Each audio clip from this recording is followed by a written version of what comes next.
origins of our country were based on racial segregation and racism, and that the phenomenon of Black people bit by bit moving towards a little bit more rights was always met with a wicked backlash, and that the backlash wasn't just in the Jim Crow South, it wasn't just in little podunk rural communities, it was a national backlash. It happened in Chicago, it happened in Indianapolis, in Baltimore, on the West Coast, and it was facilitated by federal government policy that in some cases in housing and farming was flat out racist. And so I'm not going to be talking a great deal about race, but what I want to say is that the issue of racism, which a lot of liberals have taken to attributing everything about Trump's election and everything about the redness of rural America to racism. And what I'm essentially saying is race is a very big deal in our country, but it's in our whole country, not just in the South or in rural areas. Second thing I'm going to ask you is to kind of walk and chew gum with me. I recognize, absolutely, I live in the midst of it, that many, many rural people who support Trump have a greatly exaggerated sense of grievance. But at the same time, they have real long-standing grievances that just have not been addressed for the most part. That there is this disproportionate rage coming from conservatives, from white conservatives, from rural people, but there's also plenty of reasons that they're pissed off. And lastly, that white privilege, whether you're in the city, the suburbs, or the countryside, if you're white, you have it. But believe me that many people in the country, I would say most of the working folks and farmers, they may benefit from that, but they don't see any of the trappings of it. So with those little caveats, we're going to jump into how the heck did we get here? I've condensed 6 underlying causes to 4. And the first of how we got to this divide is the economy, that it really has not worked for the last 40 years for the bottom 80% of the country. Now, we often talk about the 1%ers at the top, but in truth, the top 20% of wage earners have really done pretty well throughout this entire period. But the rest of us have seen primarily stagnant wages, job loss, and heightened insecurity. And so we have an economy that hasn't worked because the economy itself, since Ronald Reagan took office, has grown nearly 5 times in size. And yet our population has only grown by 40%. If the economy is that much bigger, that means there's that much more money moving through the system, that much more output of production. So why aren't most of us much better off? That's a very important question for us. Now, we can blame plenty on the Republicans. And with every passing day, it seems like we can blame more on them. But if we look at the economic issues, there's no question that the Republicans have pushed tax cuts for the rich and other things, but it's also the truth that multiple Democratic leaders, both our presidents like Bill Clinton and Barack Obama, and plenty of people in the House and Senate, have also accommodated, if not exacerbated, the concentration of corporate power and the extreme concentration of wealth. Bill Clinton eliminated the Glass-Steagall Act, which freed up Wall Street to basically almost destroy the economy a couple of times. And President Obama's head of the Federal Trade Commission's antitrust division had many opportunities to stop or slow or condition big mergers, including with Big Pharma, and did not do it. So my point is not that the Democrats and the Republicans are the same. I don't believe that for a minute. My point is we have to own our role in this mess because Lord knows our neighbors in the countryside see it. The fact that the economy has not worked for 80% of Americans is that much truer in rural areas. In rural areas, this extreme concentration, the sort of freeing up of a handful of corporations to dominate in different economic sectors, it's more acute. It's all over the country. We're hurt by this level of monopolization and corporate power. But in rural communities, almost always, economies are less diverse for a range of reasons. They're more dependent on one industry or 1 or 2 or 3 big employers. And so, whereas in cities, they can weather the corporate concentration to a greater degree, in the countryside, it's devastating, whether it's in the food system or whether it's in the timber industry or in my area, coal mining, because the truth is that as this consolidation has happened, as corporate trade deals have enabled offshoring, many of the core mainstream jobs of rural America have been offshored or just completely lost at an incredibly fast pace. So that economic betrayal then leads to everything else I'm going to tell you. It's the foundation. It's not the only reason, but it's the foundation. People do feel that. They feel that, and they feel neglected, and they feel betrayed. And these are two great books I'd recommend: Strangers in Their Own Land by Arlie Hochschild, and We're Still Here, a more recent book by Jennifer Silva that looks at a former coal community in Southwest Pennsylvania.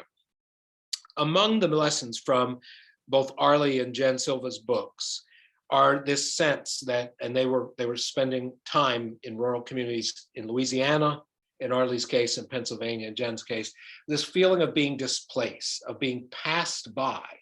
And then with the aiding and abetting of the right-wing media, blaming others, often people of color or immigrants specifically, for butting in line. So this economic demise, this economic insecurity has fueled this culture of grievance. And what it's also created is an absolute dismissal of the potential for the public to do good, for the government, for us as citizens and people to come together and solve problems together. There is a tremendous abandonment of the government as a solution, even a partial solution to our problems. Instead, if they think there's any solution, it's going to be themselves or their local communities. Part of this dismissal and sense of betrayal by the government is particularly focused on regulations. And in our area, we've seen it as the coal industry was regulated. But you have to realize how ironic it is that so many rural people are now at the point of distrusting, if not outright hating, environmentalists and environmental regulations, because in fact, country folks are more directly dependent on a healthy ecosystem, whether they're loggers or farmers or fishermen or ranchers, et cetera. And yet they don't buy that regulations help people. I'm making generalizations, of course.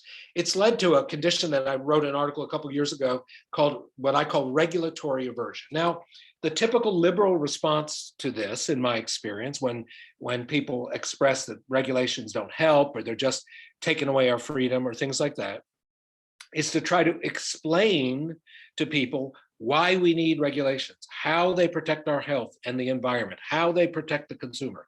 And I understand all that. I totally believe that. But the fact is also that the aversion to regulations is not entirely irrational. In 2010, a little more than 11 years ago, 29 miners were blown up in southern West Virginia at the Upper Big Branch mine. The A.T. Massey Coal Company, where they worked, had received over 60 safety violations in the prior month. In the preceding year, they had received over 500 safety violations, but nothing of substance was done to address them. And as a result, 29 miners lost their lives. This is one example where you can begin to understand that people's skepticism about regulations, about the government, and about experts isn't entirely irrational. Sometimes it's well-founded on their experience. Now, the third underlying cause is this categorization of certain people as elites. And along with that, just an absolute loathing of elites. Part of Donald Trump's appeal and his sustained appeal was precisely because he consistently went after the folks that people had come to define as elites. And who's that? Well, it's city people, liberals and Democrats for sure, intellectuals, academics, anybody who is to them somebody who sides with the government or the liberal consensus.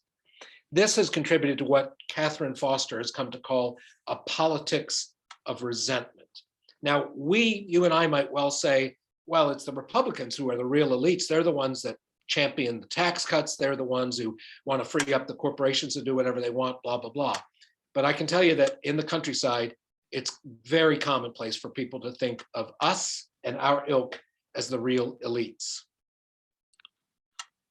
Now, this politics of resentment, Catherine Kramer absolutely recognizes that race and racism plays a role in it. She doesn't downplay that. But what she does say is that if we attribute all of this resentment to racism and don't see that folks are also making what she calls a fundamental calculation of injustice, that is to say, I'm getting screwed. The system isn't working for me. My kids can't get a decent job, et cetera, that they're intertwined, and that many people, especially working folks in rural places, feel like the only time that people in the cities pay attention to them is to make fun of them. Now, just as one example of this, and this isn't somebody making fun, but this was a Democratic candidate who I know a tiny bit for State House in Virginia. She's running right now, who just a couple of days ago sent around an email with a huge subject line that says, "We can win in rural communities." And when you opened up the email, it never once mentioned rural or anything about rural, and it was entirely focused on the urgent need for major gun control legislation. Now, I support, and I did as a candidate, gun control legislation. I'm not saying she's wrong about that. But why in the world would you say we can win in rural communities and then talk about an issue that is at best fraught in rural communities? It shows, again, a lack of kind of understanding. And one more element of this scent of elitism that Catherine Kramer showed so clearly, and I got to say, I feel it myself sometimes as a farmer. I don't know if some of you farmers do too, but there's a resentment in part towards people who basically make their living with their brains in their mouths, as compared to those of us who make it with our brains in our bodies. In other words, desk jobs. And again, I don't buy this discrepancy. I work half my life behind a desk and half my life on a farm. I know they're both hard work. But I think where it comes from, she points out, is that people who are construction workers, well drillers, farmers, loggers, fishermen, they feel dissed by the larger culture. They feel that the products of their labor are really taken for granted. And as a result, they feel like the folks making better money with better benefits in the city with those desk jobs, they don't like that at all. The last underlying cause, and then we'll shift gears to some thoughts about how what the heck do we do about this, is the reality that Democrats particularly, but liberals generally, have just very often played right into this narrative. Now, I'm not talking about Sean Hannity and Glenn Beck and all of those people and the masterful job that they and their funders have done to create this worldview and this narrative. They get lots of credit for screwing up our country and the perspectives of many people. But we have also played into it. And first, it's because our party, the Democratic Party, if you identify as that, has moved away from being a working people's party, or at least a white working people's party, towards educated elites and tech superstars and people like Mark Zuckerberg. And that the highest levels of the Democratic Party are very, very comfortable with the biggest tycoons of Wall Street and Silicon Valley. And so much so that Larry Summers, when asked about this, said we weren't even thinking about rural white workers. The second piece of this movement away, besides our associations, and we'll talk a little bit later, our policies, is our language. And Erica Edelson, who's become a dear friend, wrote this fabulous book called Beyond Contempt. And in that book, she documents a lot of this. Now, some of these examples, when you have Paul Krugman, one of the best known liberal economists, saying that the people who voted for Trump are chumps and losers who destroyed their own lives, or you have people like Marcos Moulitsas, who does the Daily Kos, saying what he said about coal miners. This is this kind of contemptuous language. I'm going to read you something from Erica's book, and it's a quote of, she interviewed a lot of conservatives, mostly in rural areas. And this is a quote from one such person. "I'm a white guy. I'm very lower middle class. I've never owned a new car. I do my own repairs. I cut my own grass, wash my own dishes, buy my clothes from Walmart. I have no clue how I'll ever be able to retire. But oh, brother, to hear the media tell it, I'm just drowning in unearned power and privilege, and America will be a much brighter, more loving place when I finally just keel over and die. Trust me, after all that, some of the alt-right stuff feels like a warm, soothing bath, a safe space, if you will. I recoil from the uglier stuff. But I've got to say, the hey, white guy, you're actually okay, be proud of yourself, is very seductive. It baffles me that more people on the left can't understand this, can't see how they're just feeding the growth of this stuff. So that's a guy speaking very candidly about how he himself is torn and how many of the messages from the left, even though he doesn't buy the right stuff, push him in that direction. And this is what Erica said in summary about so many of the people the ordinary conservatives, as she said, not the right-wing operatives, that labeling them bigots or denigrating their religion or their lifestyle just brings our culture war to a roiling boil. So that's a really, really short version of these underlying causes. You can get a deeper look through the guidebook, or if you ever go to one of my full-blown webinars. But let's talk about what we can do about it. And I would like to frame it in three ways that we being liberals, progressives, Democrats, indivisible type, our revolution type. We need to think differently, act differently, and talk differently. And thinking differently begins with the recognition that whatever our sense of how it's all happened, lots of rural people believe that the economy and the government have failed them, and that the wider liberal culture just totally disrespects them, and they're basically right. We have to take that as our starting point. We can't just constantly be talking about how, relatively speaking, they're better off. That doesn't work. And we also need to recognize that many times we liberals and progressives push government as the solution. Now, again, I'm a big believer, and I work with a lot of government people. I'm a big believer that the government can and does play a constructive, very constructive role. But when we as liberals lead with programs that seem to be more government, we close the door for people who are very skeptical, if not completely negative about government. We got to find another way of talking about it. We also need to think differently about how we see the environment. Now, again, as a farmer myself, I think of the environment as being about livelihood. When I see an old tree down, I'm looking to see if I can get my truck to it with my chainsaw so I can heat my house and my greenhouse. This is very common, even for people who don't farm, even for people who no longer work the land. There's still a sense that the environment is there for us to provide our living, hopefully in a sustainable way. So protecting the land for many people in the rural countryside means working the land in a good way. Too often the environmental movement and the policies pushed, and this is changing for the better, but too often it has been all about protecting the land from human use. And that just doesn't fly well in rural areas. Second thing about acting differently. When we started our Appalachian Harvest Food Hub, we were trying to find alternatives for tobacco farmers who had lost most of their markets and their quotas, and the whole system was unraveling. We didn't go to tobacco farmers and say, you got to stop growing that stuff. It's environmentally destructive and it's killing people. We created a system to link them to markets, build a packing shed, and it eventually enabled hundreds of them to transition to raising organic produce, like John Mullins here proudly holding some organic tomatoes while he's smoking. It was a way to act, to put our values about justice in play rather than scolding these farmers. We work to create an alternative. And on a much more local level, there's communities in different parts of the country that are doing something called a pharmacy, where they work with local clinics and healthcare providers to get them to literally write prescriptions for fresh produce from local farmers.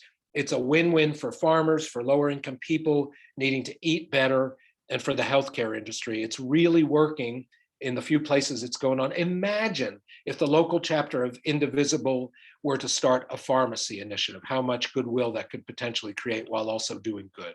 In Martinsville and Henry County, which is in Southside Virginia, after we did a half-day workshop together, they said it changed the way they think about being a local Democratic Party. They still do canvassing, they still stump for candidates, they still do all of that, but they also now have made a regular part of their role as the local county Democratic Committee to do things in the community that need doing, whether it's with old folks and care packages, food distribution, trash cleanup, or helping people get their vaccinations. It's a different way of thinking.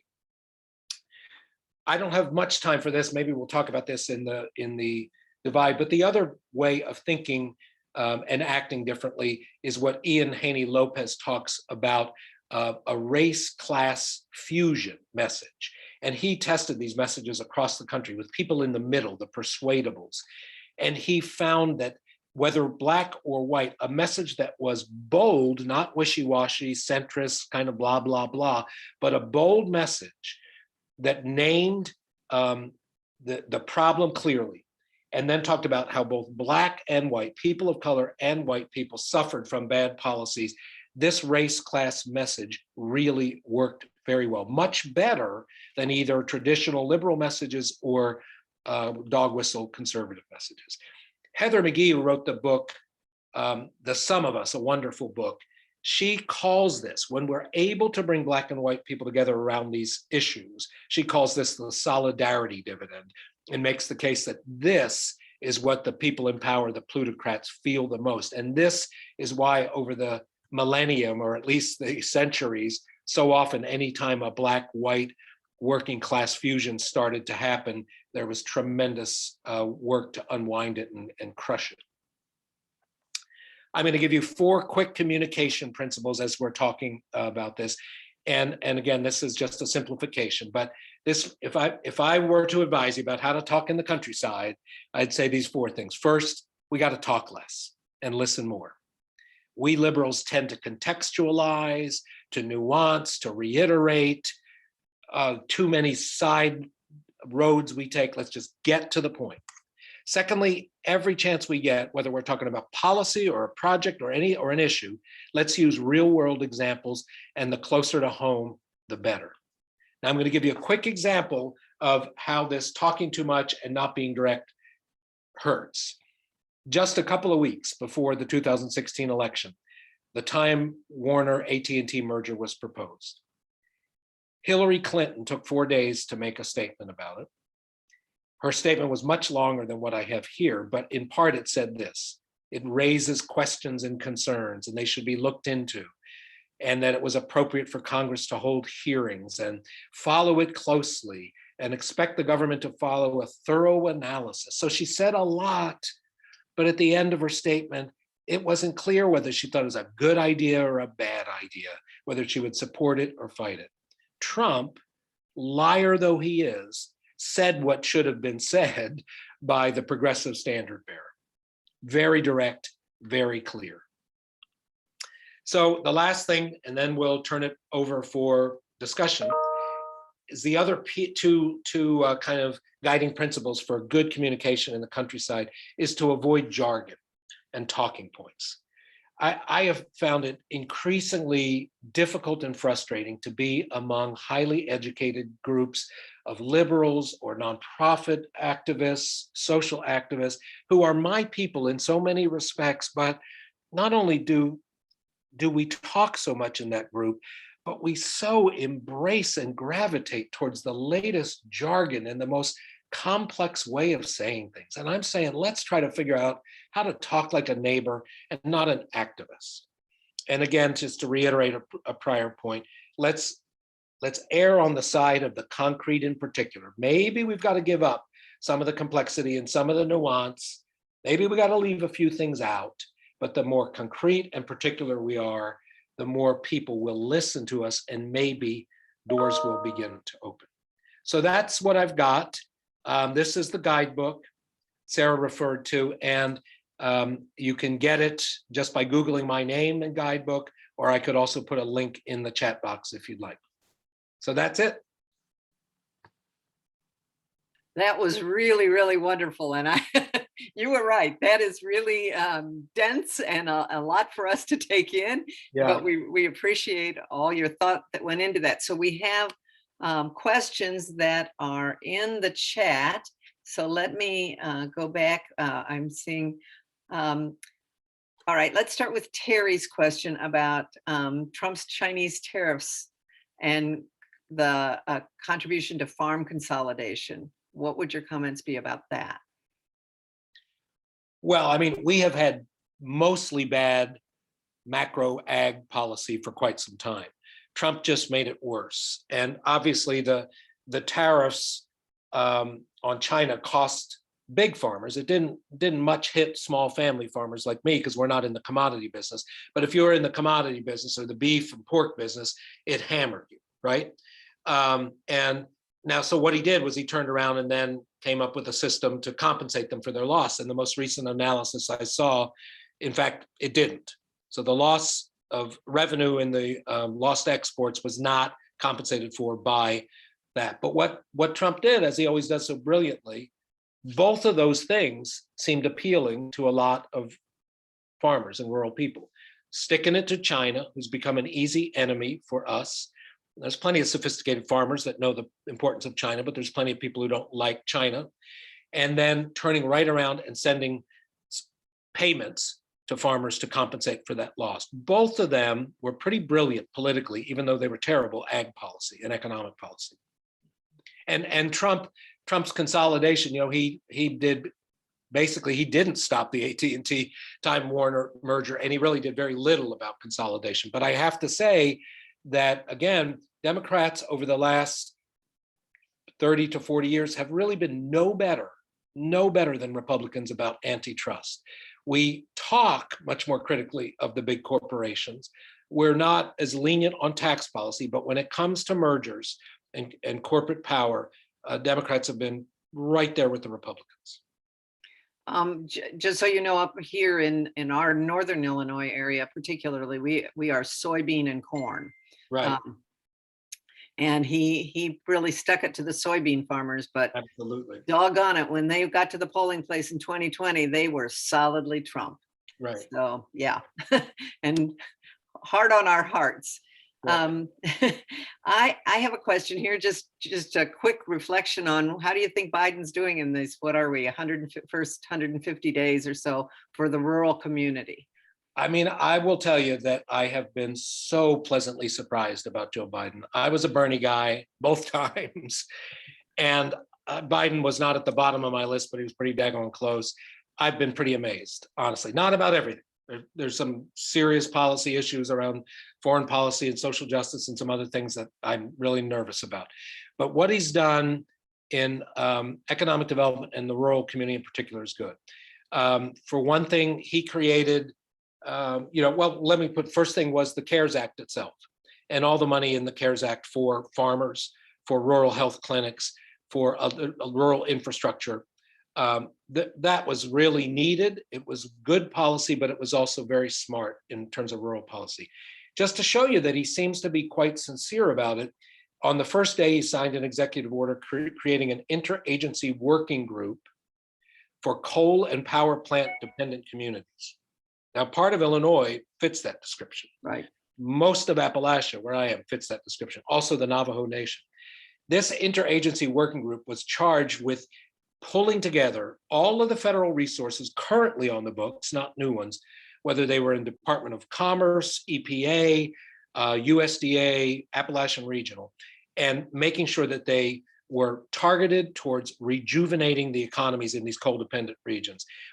Not only did they come up with a really good report in the first 100 days that's quite clear and specific, but they actually consulted with those of us who've been working on the economic transition in coal communities for a number of years. They reached out. It wasn't just one public hearing. It was call after call, picking our brains.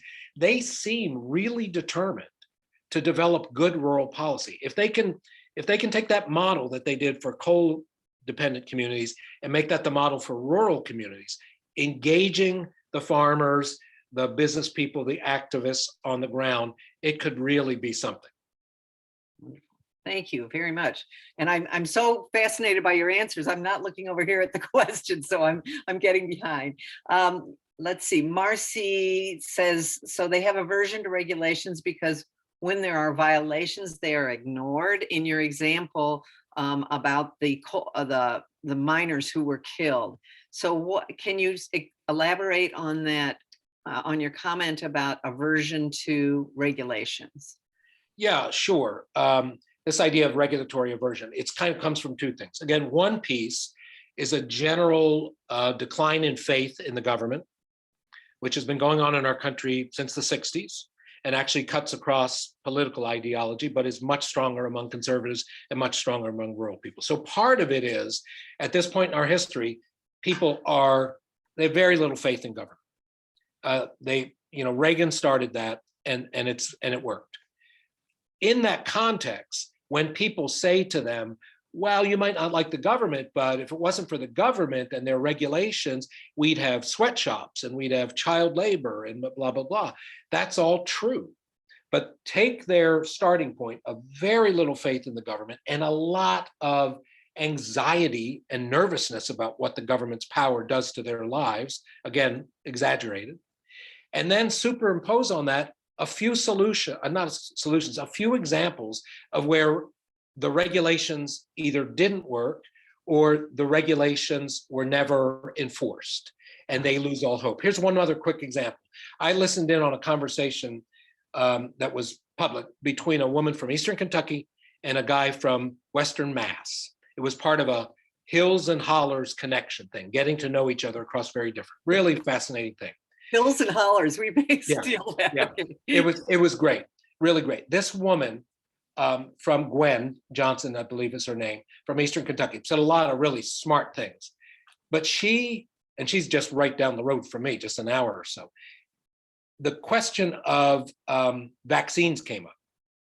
And the guy from Massachusetts, he knew that the rate of vaccination was extremely low in Eastern Kentucky and places like Eastern Kentucky. And so he asked her, he said, and she said, well, I'm vaccinated. She said, but I'm just going to say one thing to you, opioids, OxyContin.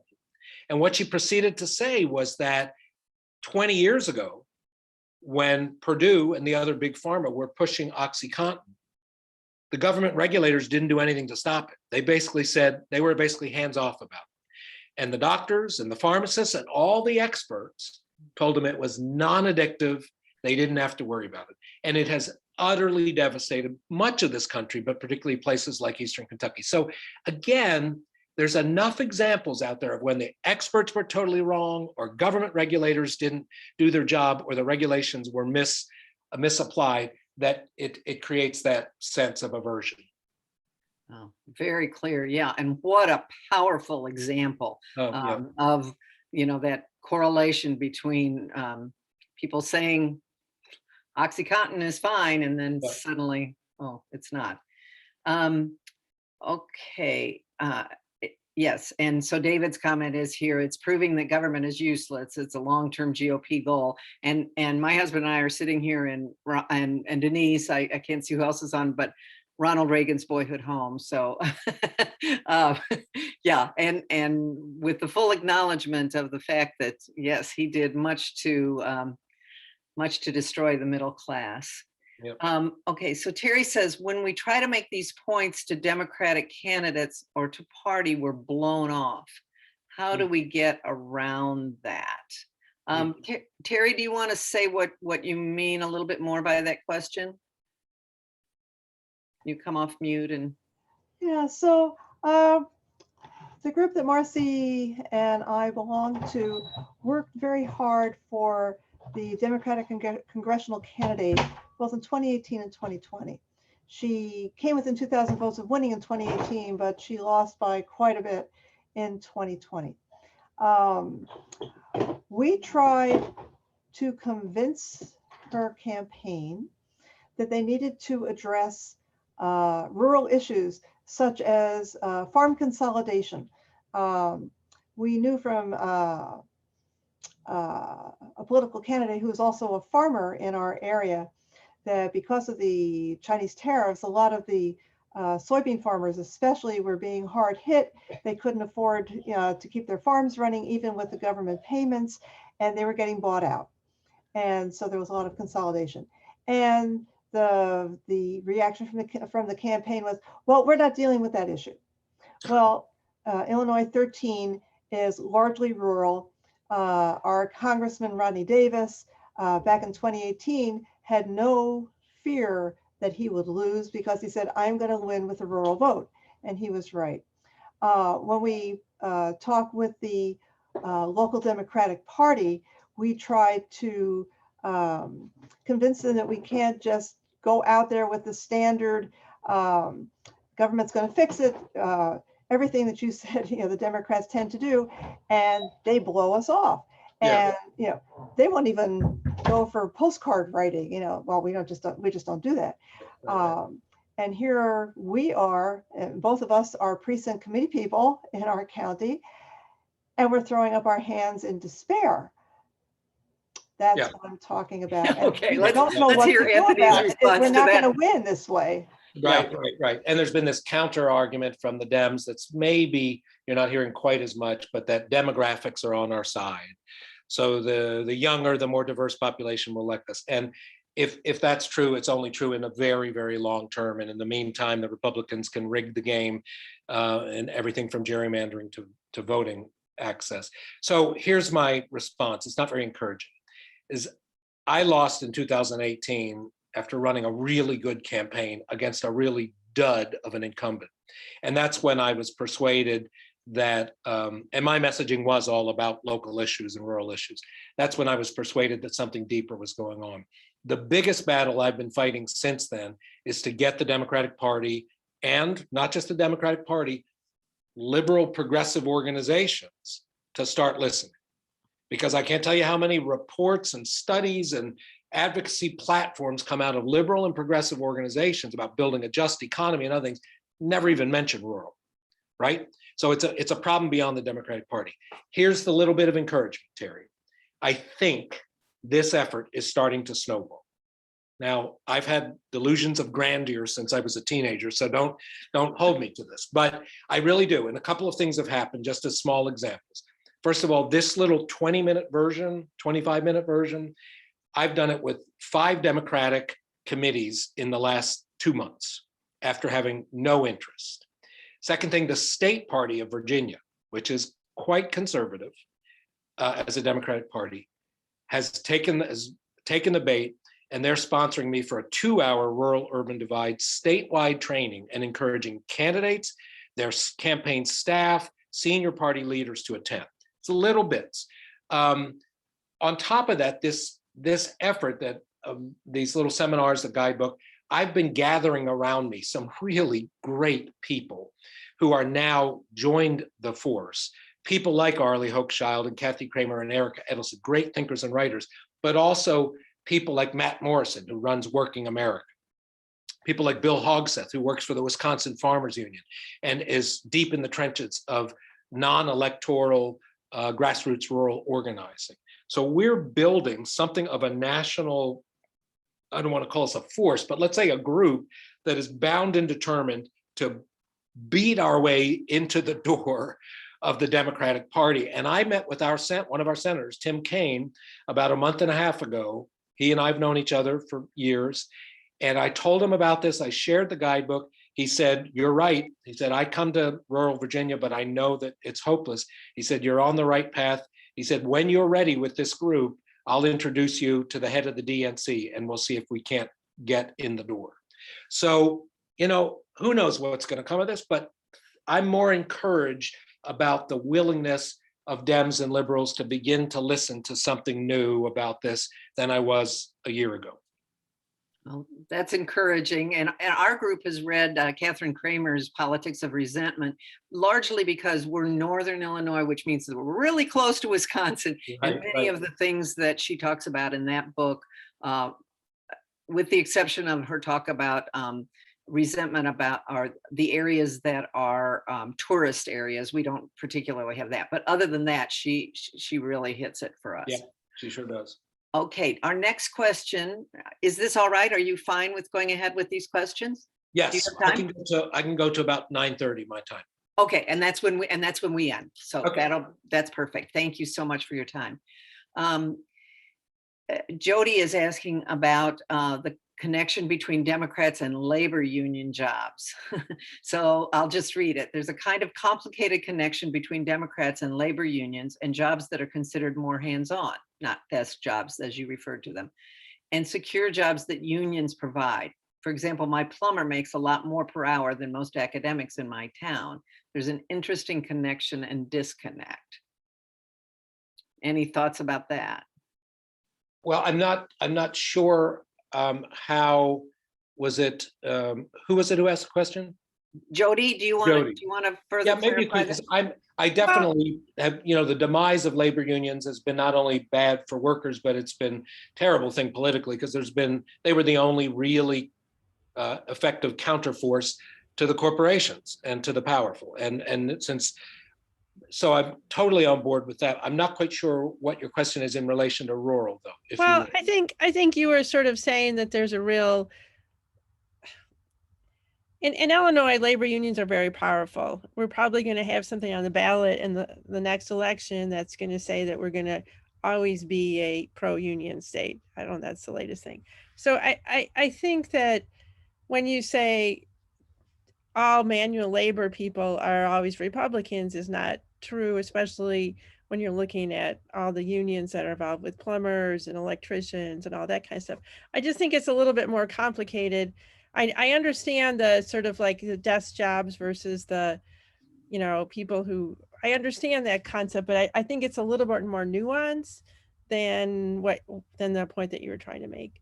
Well, that's helpful, Jody. Let me be clear in saying that I was not trying to say, I hope I didn't say that all manual labor workers are Republicans. That's not true at all.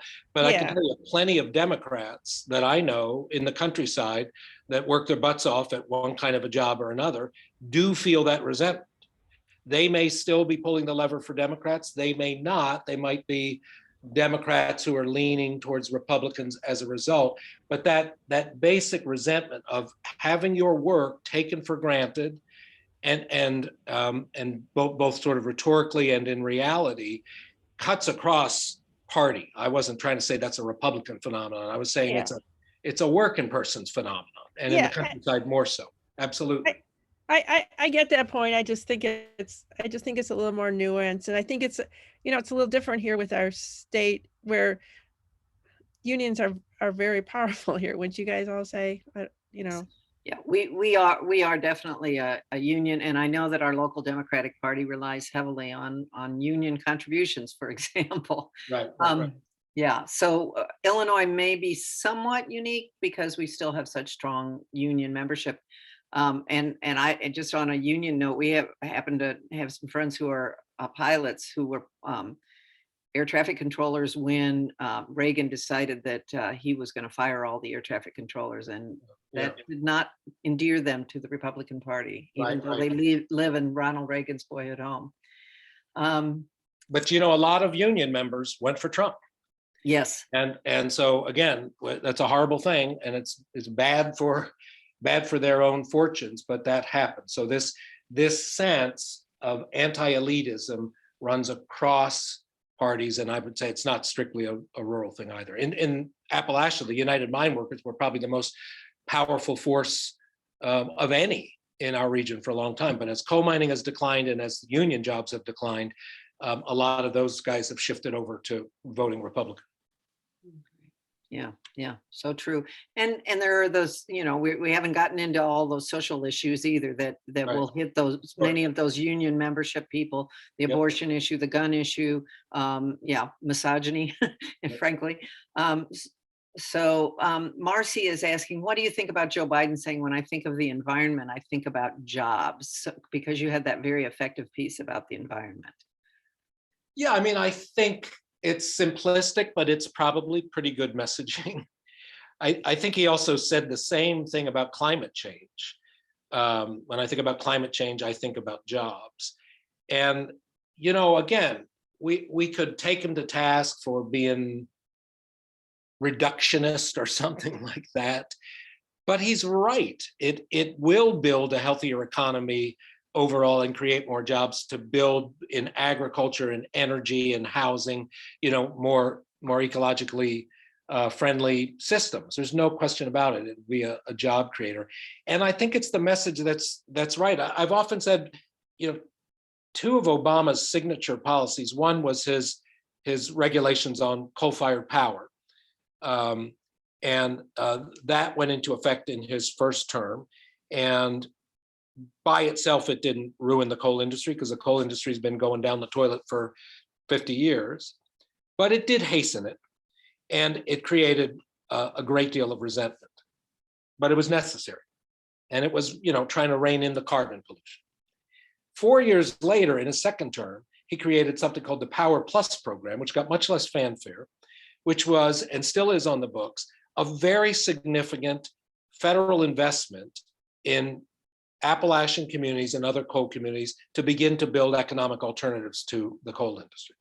Now, what if Obama had put the job in creating federal infusion first and then come back with the policy around carbon? It might have made a world of difference in so many different ways. So I think Biden saying, when I think about the climate change and the environment, I think about jobs is good messaging. Yeah. And yes, and of course we're Cole here too. I'm trying to read through these questions quickly, and I think I'm going to, because we just have about 5 more minutes. I'm going to ask anyone who hasn't had a chance to ask a question to come off mute and share your question. David, you had a couple, and I'm wondering if you'd like to come off and ask a question. Me or David? I'm seeing both David Newman. Okay, why don't you go, David? Which one do you want? We'll take David Newman first. Okay. Yeah, I'm the interloper from Seattle, and I've been working, as I put a comment in the chat, that I'm working with 350 Seattle, which is, of course, concerned with the environment. And they have a group that is particularly concerned with legislation on sustainable agriculture. They've already started tracking the bills that are currently being considered in Congress, which will somehow coalesce into part of the jobs plan or the families plan eventually within the next few weeks and months. So I think you might be interested in following some of that, and also to talking to voters in Illinois and in rural areas generally about sustainable agriculture. I don't know how much they are willing to listen. I know some of them are enthusiastic and are doing it. And there is a film that was put out by Interfaith Power and Light called Kiss the Ground, Yeah. which I think is good publicity, even though it may make the future of meat look a little better than it really is. That someone in 350 Seattle raised a bit of a caveat about that. So I have a bunch of website links. I was going to put them in the chat, but maybe it'd be better if I mail them to, is it Sarah? I see. Yes. And I'll let me put my, I'll just put my contact in while we're hearing Anthony's comment. Yeah, the only thing I'll say back, David, is that I didn't really, again, I left out a lot in my compression, but there's no question that the environmental movement as a whole is way better today than just 10 years ago in terms of looking at the livelihood and the economic dimension of environmental policy. The Sierra Club has improved, the Natural Resources Defense Council, local regional groups. There's much, it's still not enough, but there's much more likelihood that they'll be looking at how do we create good jobs for those coal miners and those gas drillers? How do we enable farmers to farm sustainably and not penalize them for things, incentivize them instead of penalize them. So there's been a movement in the environmental movement that is long overdue, but I'm delighted to see it and I'm encouraging it. Yeah. Okay. And now we'll jump back to the Midwest and get David the other David with us. Thank you. Thank you. I'm very happy to see that you're put an emphasis on economics versus the social aspect. I argue with people all the time that rural people are really no different than they were when I grew up, but their economic situation is far worse, and that's what drives them in a lot of ways. One thing that I think is recognized in a lot of ways is that the terms of trade between rural areas and urban and suburban areas is deteriorating over time, in that people there get a lot less money for what they sell than what they have to pay to bring in. And so that over time, the level of wealth in the rural areas is going to fall unless some other intervention is made. So I guess That's my fair. question, Very true, David, very true. And I think I don't usually speak about it in that way, terms of trade, but it's true. And many rural areas have been kind of like colonies, whether it's extracting coal from Appalachia or cotton from the deep south or soybeans from Illinois. That has been it. I mean, you know, the food system and the energy system is modeled on kind of buy low, sell high. And it's a terrible problem, especially combined with antitrust, the lack of antitrust enforcement, because what happens is farmers are seeing their input costs rise because that's controlled by one or two big companies, and they're seeing the prices they're paid for their products fall or stagnate. It's a terrible thing, and it's not just farmers. What I would say is that the local food movement model, of which I've been a big part, is kind of the antithesis of that. What the local food movement has done, besides promoting kind of small family farms, sustainable farms, is it's rebuilt connections between producers and consumers, between those who make things and those who eat them or otherwise consume them. And in the process, the people doing the making, the farmer in the rural area, are getting a much, much higher share of the dollar by regionalizing and localizing supply chains. So people are now trying to look at that for other things, for materials, for products made from hemp that would make super energy efficient building blocks, for whatever it is trying to regionalize the supply chains so that instead of being extracted at a nickel on the dollar, producers are getting a much larger portion of the end value of the product. And that's a complicated, ambitious undertaking, but the local food movement has at least given us some hope that it can happen. And yes, and there are some very exciting things going on in that field in Illinois as well. Sure. And we are One sadly out of Sarah? time. So I could take one more from Steve. one more. All right, Yeah. one more. Who wants This to might jump be off? it might be too long a discussion, but I'm wondering about the resentment of the white farmer as opposed to the black farmer getting help from the government. There seems to be resentment there. How are we going to handle that so that You're talking about the $4 billion in the CARES Act for right? Correct. black farmers. Yeah. Yeah. No, that's such a bummer. It's obviously very short-sighted to, you know, even if a white farmer is really struggling today and could use that debt relief to sort of go after the black farmers who finally get a modicum of relief after a century plus. It's a bummer. I have the feeling of two things. One is I bet you that when it all comes out, we'll find out that one of the right-wing legal groups will be a key instigator in that, in bringing those farmers together. That doesn't mean that resentment isn't there among white farmers, but I tend to think it probably wouldn't have been galvanized so quickly and so boldly if there hadn't been some right-wing group trying to undermine it. Second thing, though, is this. It's as bad as it is, as short-sighted and kind of self-interested as it is, I still contend that it was almost predictable because white farmers feel like they've been getting screwed by the government, they've been getting screwed by the economy. The liberal consumers in Seattle and Boston, they just take them for granted and they want their arugula all year long and blah, blah, blah.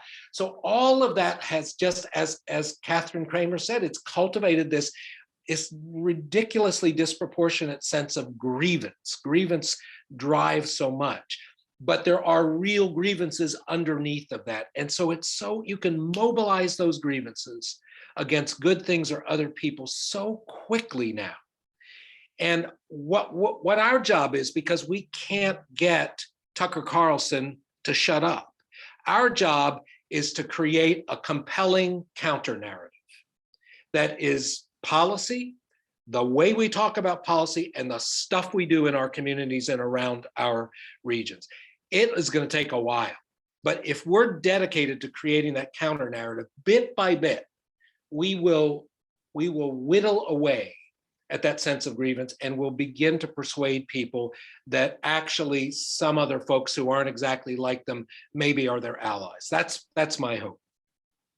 Wow, wonderful answer, wasn't it? Yeah, thank you so much.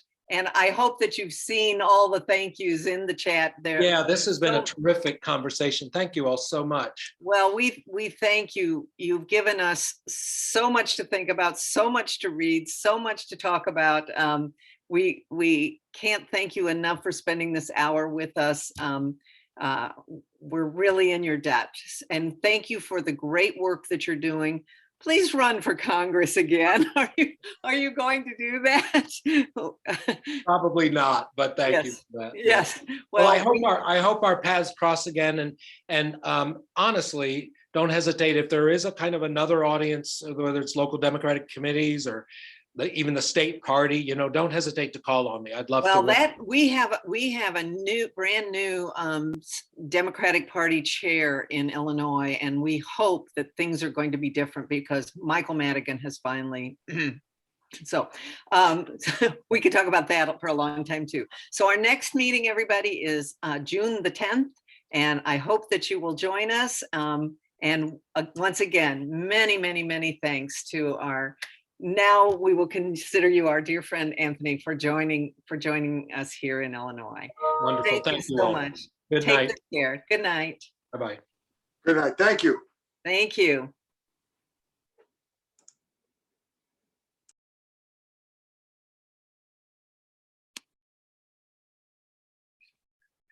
That was an awesome speaker, Sarah. That Holy was cow. really- He was amazing. I can't, Yes, my notes, I can't even yeah. probably And read them. And I'm usually, I mean, I've never been diagnosed with ADD, but I'm pretty sure I have it. And I'm usually too ADD to like really focus enough to really want a speaker to speak for a whole hour, but I took a whole lot of notes. So Yeah. Yeah. And he is, and when you look up his guidebook, it's just chock full of great resources. So I'm wondering, you know, he highlighted some. I wonder if we don't want to spend a meeting every once in a while just on a book, you know, just take one of these books and spend a meeting on that. So yeah. awesome. Yeah, so Anyway. good. I'm glad you were back and glad you were able to be here. And thanks for your support always, particularly last night. I really, really appreciated it. So yeah. Well, I think there was a miscommunication because I'm because of perspective. You know, Yes, like Rosie's perspective is a lot different than, you know, because, you know, being in Chicago area, and actually I don't know that she ever was in any area but Chicago area. Right. Yeah, so I think it's just you know, different perspectives, and being in Illinois, you just assume, okay, well, Illinois is blue, but it doesn't have to be. And you know, I just remember Barack Obama talking about how, you know, when he was a junior state senator, that, you know, they were called mushrooms, you know, because they were kept in the Dark and fed something that starts with S. And he said that any time a state senator, you know, a junior state senator was in the minority party, they were treated that way. So when he first was a state senator in Illinois, the Illinois State Senate was Republican. You know, the House was Democratic, but the Senate was Republican. That was 20 years ago. That wasn't like, not so long ago. And we could, you are so right in your comments. We could lose that again so easily. Right. But as we look at have you gotten a chance to look at your new district maps? I've when they first came out, I was in Florida with just my phone, and so I did it as much as I could. I will still be in the 104. It looks like Terry is just barely in the 103, which is Carol Ammon's district. But it looks like from the new map, she may be roped into the 104 again. She used to be. So she was bummed about that, because the 103 is most of Champaign-Urbana. It's like a big circle and it's bright blue. The 104 is like a backwards C. and then juts back to Vermilion County. And so, because like Vermilion County's east of us, but I'm in the southwest part of Champaign, and most of Champaign is in the 103, but we are gerrymandered so much that we kind of surrounded as a backward C. And then the other part of the C is part of it is, you know, like on the west side, part of it is in the 101 and part of it's in the 102, which are Brad Halbrook's district and Dan Calkins district. And Brad Halbrook was the one who was the initiator of the Chicago should be torn apart from the rest of Illinois. Such a stupid idea. Yeah. Anyway, I gotta go. But, okay, me too. But I'll see you on Saturday afternoon. All right. You did good. You rock. Bye. You're the best. Take care. Bye-bye.